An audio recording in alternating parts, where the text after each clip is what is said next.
Hi hello ಎಲ್ಲರಿಗೂ ನಮಸ್ಕಾರ. ಎಲ್ಲರಿಗೂ ಶೈಲಜಾ ಕುಕಿಂಗ್ ಚಾನಲ್ಗೆ ಸ್ವಾಗತ. ಇವತ್ತಿನ ಸ್ಪೆಷಲ್ ರೆಸಿಪಿ ಏನಪ್ಪ ಅಂದರೆ ಮೂಲಂಗಿ ಮತ್ತು ಬೇಳೆ ಹಾಕಿ ಹೋಟೆಲ್ ಶೈಲಿಲಿ ಹೇಗೆ ಮೂಲಂಗಿ ಸಾಂಬಾರನ್ನ ಮಾಡೋದು ಅಂತ ನೋಡೋಣ ಬನ್ನಿ. ಇದಕ್ಕೆ ಬೇಕಾಗಿರೋ ಸಾಮಗ್ರಿಗಳು: ಮೂಲಂಗಿ 3/4 kg, ಬೇಳೆ 1/4 kg, ಅರಿಶಿಣ ಸ್ವಲ್ಪ, ಹುಣಸೆ ಹಣ್ಣು 10 ಗ್ರಾಮ್. ಇವಾಗ ಬೇಳೆನ ಕುಕ್ಕರ್ಗೆ ಹಾಕಿ ಬೇಯಿಸ್ಕೊಳ್ಳೋಣ.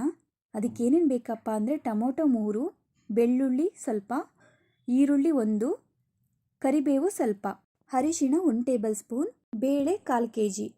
ಒಂದು ಕುಕ್ಕರ್ಗೆ ಬೇಳೆ, ಟೊಮೊಟೊ, ಬೆಳ್ಳುಳ್ಳಿ, ಕರಿಬೇವು, ಈರುಳ್ಳಿ, ಸ್ವಲ್ಪ ಅರಿಶಿಣ,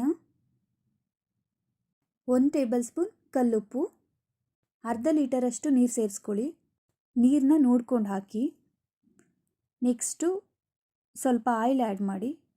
ಎಣ್ಣೆನ ಏನಕ್ಕಪ್ಪ ಆ್ಯಡ್ ಮಾಡ್ತೀವಿ ಅಂತಂದರೆ ಬೇಳೆ ಚೆನ್ನಾಗಿ ಬೇಯಬೇಕು ಮತ್ತು ಸೀದೋಗಬಾರ್ದು ಅಂತ ಅನ್ನೋ ಉದ್ದೇಶಕ್ಕೋಸ್ಕರ ನಾವು ಆಯಿಲ್ನ ಆ್ಯಡ್ ಮಾಡ್ತೀವಿ. ಇವಾಗ ಲಿಡ್ ಕ್ಲೋಸ್ ಮಾಡಿ ಬೇಳೆನ 3 ವಿಸಲ್ ಹಾಕ್ಸ್ಕೊಳ್ಳೋಣ. ಇವಾಗ ಮಸಾಲ ಖಾರ ಮತ್ತು ಒಗ್ಗರಣೆಗೆ ಏನೇನು ಬೇಕು ಅಂತ ನೋಡೋಣ ಬನ್ನಿ. ಈಗ ಮೊದಲಿಗೆ ಒಗ್ಗರಣೆಗೆ ಏನೇನು ಬೇಕು ಅಂದರೆ 1 ಮೀಡಿಯಮ್ ಸೈಜಷ್ಟು ಈರುಳ್ಳಿ, ಕರಿಬೇವು, 1 ಟೊಮೊಟೊ. ಇವಾಗ ಮಸಾಲ ಖಾರಕ್ಕೆ ಏನೇನು ಬೇಕಪ್ಪ ಅಂದರೆ ಶುಂಠಿ, ಬೆಳ್ಳುಳ್ಳಿ, ಅರ್ಧ ಭಾಗ ತೆಂಗಿನಕಾಯಿ, 2 ಟೇಬಲ್ ಸ್ಪೂನ್ ಖಾರದ ಪುಡಿ, 3 ಟೇಬಲ್ ಸ್ಪೂನ್ ಧನಿಯಾ ಪುಡಿ ಮತ್ತು ಹುಣಸೆಹಣ್ಣು ಸ್ವಲ್ಪ. ಒಂದು ಮಿಕ್ಸಿ ಜಾರ್ಗೆ ಬೆಳ್ಳುಳ್ಳಿ, ಶುಂಠಿ, ತೆಂಗಿನ ತುರಿ, ಧನಿಯಾ ಪುಡಿ, ಖಾರದ ಪುಡಿ, ಸ್ವಲ್ಪ ನೀರು, ಇವಾಗ ಇಷ್ಟನ್ನು ಹಾಕಿ ಗ್ರೈಂಡ್ ಮಾಡ್ಕೊಳ್ಳೋಣ. ನೋಡಿ, ಪೇಸ್ಟ್ ಈ ಥರ ಆಗಿದೆ. ಸಾಫ್ಟಾಗಿ ಮಾಡಬೇಕು. ಆವಾಗಲೇ ಬೇಳೆ ಎಲ್ಲ ಹಾಕಿ ಕೂಗಿಸ್ಕೊಂಡಿದ್ವಲ್ಲ, ಸೊ ನೋಡಿ ಅದು ಈ ಥರ ರೆಡಿಯಾಗಿದೆ. ಈ ಥರ ಸಾಫ್ಟಾಗಿ ವಿಸಲ್ ಹಾಕ್ಸ್ಕೋಬೇಕು. ಇವಾಗ ಒಗ್ಗರಣೆ ಮಾಡ್ಕೊಳ್ಳೋಣ. ಒಂದು ಪಾತ್ರೆಗೆ 2 ಟೇಬಲ್ ಸ್ಪೂನಷ್ಟು ಎಣ್ಣೆ, ಸಾಸಿವೆ, ಕರಿಬೇವು, ಈರುಳ್ಳಿ, 1 ಈರುಳ್ಳಿ ಹಾಕ್ಕೊಂಡಿದ್ದೀನಿ, ಬೆಳ್ಳುಳ್ಳಿ, ಇಷ್ಟು ಗೋಲ್ಡನ್ ಕಲರ್ ಆದಮೇಲೆ ಟೊಮೊಟೊನು ಚೆನ್ನಾಗಿ ಬೇಯಿಸ್ಕೋಬೇಕು. ಆಯಿಲಲ್ಲೇ ಚೆನ್ನಾಗಿ ಫ್ರೈ ಆಗಬೇಕು. ನಂತರ ಮೂಲಂಗಿ ಕಟ್ ಮಾಡಿ ಇಟ್ಕೊಂಡಿರೋಂತಹ 3/4 kg ಮೂಲಂಗಿನ ಆ್ಯಡ್ ಮಾಡ್ಕೊಳ್ತಾ ಇದ್ದೀನಿ. ಆಯಿಲಲ್ಲಿ ಚೆನ್ನಾಗಿ ಈಗ ಒಗ್ಗರಣೆ ಇದರಲ್ಲೇ ಚೆನ್ನಾಗಿ ಫ್ರೈ ಆಗಬೇಕು. ಅದು ಮೂಲಂಗಿ ಸ್ಮೆಲ್ಲೆಲ್ಲ ಹೋಗಬೇಕು, ಆ ಥರ ಫ್ರೈ ಮಾಡ್ಕೊಳ್ಳಿ. ನಂತರ 2 ಟೇಬಲ್ ಸ್ಪೂನಷ್ಟು ಉಪ್ಪು ಆ್ಯಡ್ ಮಾಡ್ಕೊಳ್ಳಿ. ಉಪ್ಪಲ್ಲೂ ಚೆನ್ನಾಗಿ ಫ್ರೈ ಮಾಡಬೇಕು. ನಂತರ ಹುಣಸೆ ರಸ, ರುಬ್ಬಿಟ್ಕೊಂಡಿರೋಂತಹ ಖಾರನೂ ಆ್ಯಡ್ ಮಾಡಿಕೊಂಡು ಚೆನ್ನಾಗಿ ಬೇಯಿಸ್ಕೋಬೇಕು. ಉಳಿದಿರೋ ಅಂಥ ವಾಟರ್ನು ಇದು ಮಾಡಿ ಹಾಕೊಳ್ಳಿ.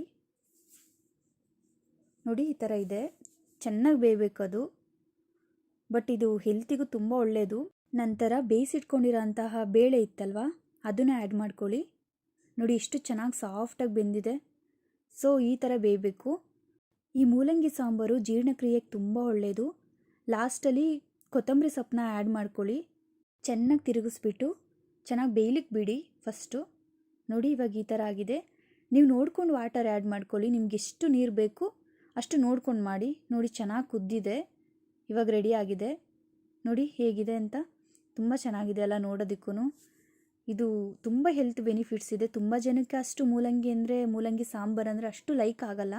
ಬಟ್ ಮಕ್ಕಳಿಗಾಗಿರ್ಬೋದು, ದೊಡ್ಡವ್ರಿಗಾಗಿರ್ಬೋದು ತುಂಬ ಯೂಸ್ಫುಲ್ ಆಗಿದೆ ಇದು. ಮೂಲಂಗಿನ ಇಷ್ಟಪಡ್ದಿದ್ದವ್ರಿಗೂ ಕೂಡ ನೀವು ಈ ರೀತಿ ನಾನು ಮಾಡಿರೋ ರೀತಿ ನೀವು ಮಾಡಿಕೊಟ್ರೆ ಖಂಡಿತ ತುಂಬ ಇಷ್ಟಪಡ್ತಾರೆ. ಅಷ್ಟು ಟೇಸ್ಟಿಯಾಗಿತ್ತು, ಅಷ್ಟು ಚೆನ್ನಾಗಿತ್ತು. ಸೀರಿಯಸ್ಲಿ ನೀವು ಇದೇ ಥರ ಮಾಡಿಕೊಂಡು ಟೇಸ್ಟ್ ಮಾಡಿ ಕಮೆಂಟಲ್ಲಿ ಮಿಸ್ ಮಾಡದೆ ಹೇಳಿ. ಮತ್ತು ನಿಮಗೆ ಯಾವ್ಯಾವ ರೀತಿ ರೆಸಿಪಿ ಬೇಕು ಅಂತ ಕಮೆಂಟ್ ಮಾಡೋದನ್ನು ಮರಿಬೇಡಿ. ಎಲ್ರಿಗೂ ಈ ವಿಡಿಯೋನ ಶೇರ್ ಮಾಡಿ, ಸಪೋರ್ಟ್ ಮಾಡಿ, ಸಬ್ಸ್ಕ್ರೈಬ್ ಮಾಡೋದು ಮಾತ್ರ ಮರಿಬೇಡಿ. Thank you.